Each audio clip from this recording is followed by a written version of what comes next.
Have you ever stood in a grocery store, looked at a food label, and just wondered, what am I actually looking at here? Well, today, we're going to decode all of it.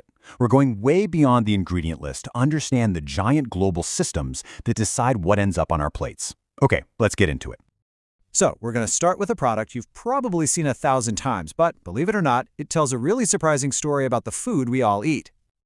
Okay, just look at this. On the surface, it's Fanta. But these are two Fantas from two different parts of the world.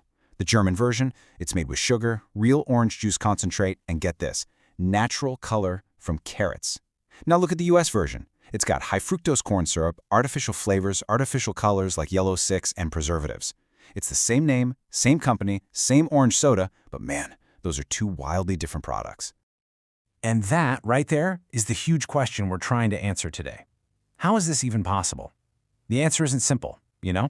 It's a mix of different laws, totally different philosophies about safety, and what we, as customers, expect.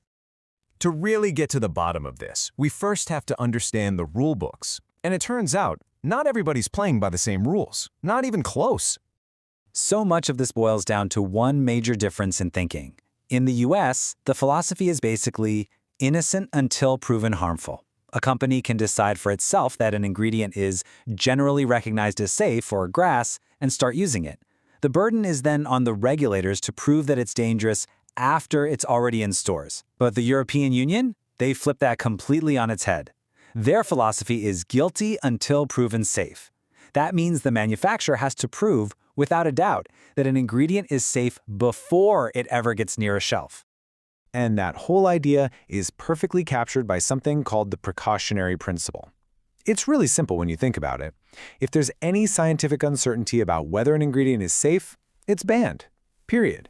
It's the ultimate better safe than sorry rule, and it puts preventing harm above everything else. And this isn't just a two-sided debate.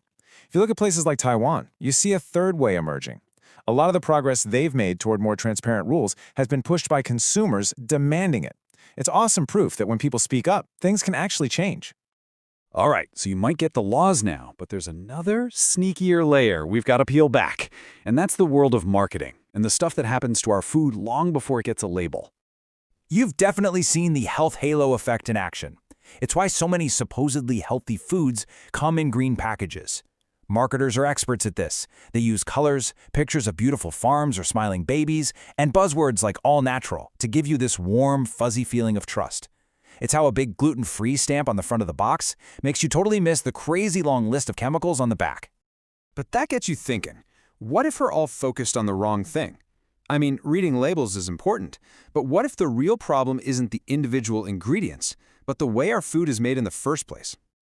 And this leads us to this huge idea of ultra-processed foods, or UPFs. Now, these aren't just foods with a couple of preservatives. No, these are industrial inventions, really. They're often made from substances that are extracted from real foods or even made in a lab. The issue isn't just what's in them, it's how they're made. It's kind of a playbook. Step 1, they take whole foods and basically smash them down into their basic chemical building blocks. Step 2, they use intense industrial processes, things you could never ever do in your kitchen, to change those substances. And finally, step 3, they put it all back together with a whole cocktail of artificial flavors, colors, and emulsifiers to make it seem like food again. The final thing is often a million miles away from where it started. And yeah, this can be really tricky.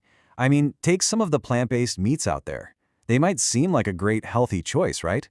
But many of them are textbook examples of ultra-processing.